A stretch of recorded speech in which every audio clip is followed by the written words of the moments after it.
What's up, guys? This is JamesBl0nde with OnRPG.com with your weekly news update for the week of May 20th. And this week, only at OnRPG, Proxzor offers a look at a new Arma 2 mod that creates an open-world PvP-enabled zombie survival scenario that leans on the side of realism. In this game, it's kill or be killed when it comes to other players. And this may be just what hardcore zombie fans have always dreamed of.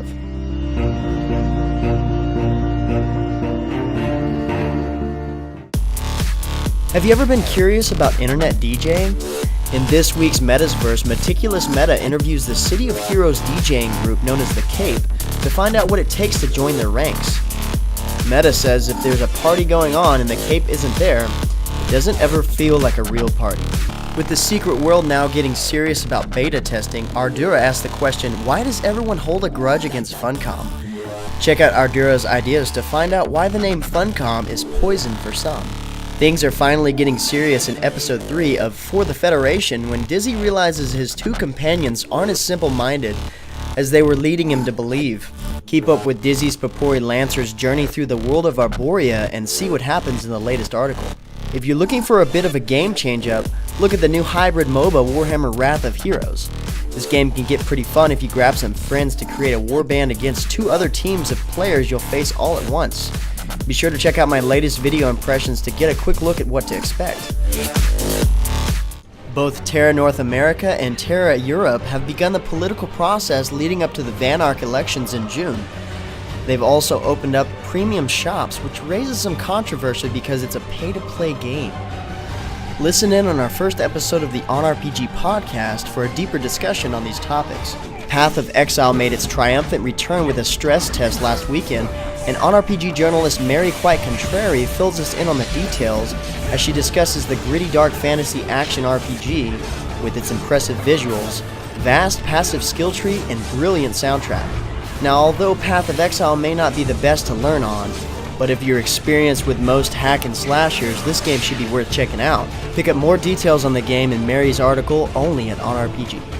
Big news this week as League of Legends showcases the Darius patch with a facelift to Summoner's Rift, visual improvements, matchmaking updates, and the new items.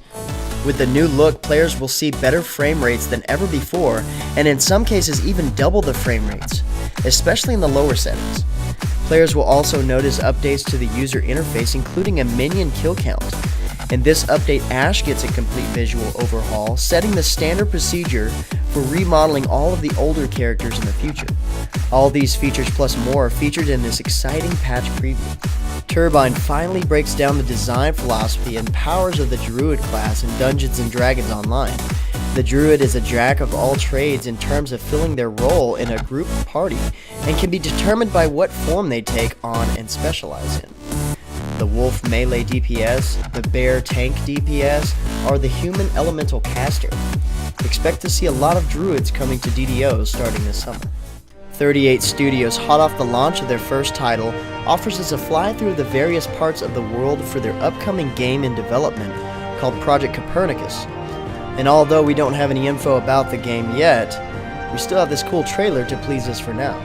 Gamania is set to launch 2 new titles this month and offer us a trailer of the recently revealed Soul Captor. In this game, players are able to capture and collect the souls of fallen monsters across the world to learn more about them and later utilize them as mounts outside of combat. Gamania has a good reputation when it comes to community, so you can probably bet Soul Captor has a detailed friend system.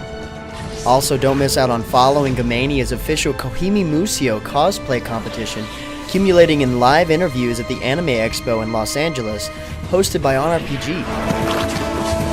And finally, the giveaways for this week. Conquer Online is 9 years old now. Can you believe it? And in the usual TK Digital fashion, they have some over-the-top item packs to give out in celebration of 9 years. So it's probably worth checking out. Pockie Ninja is also offering up some Inferno packs to give your account that slight boost you need to take out your rivals. Pick up the Crimson Hellpack over at OnRPG. Need some power?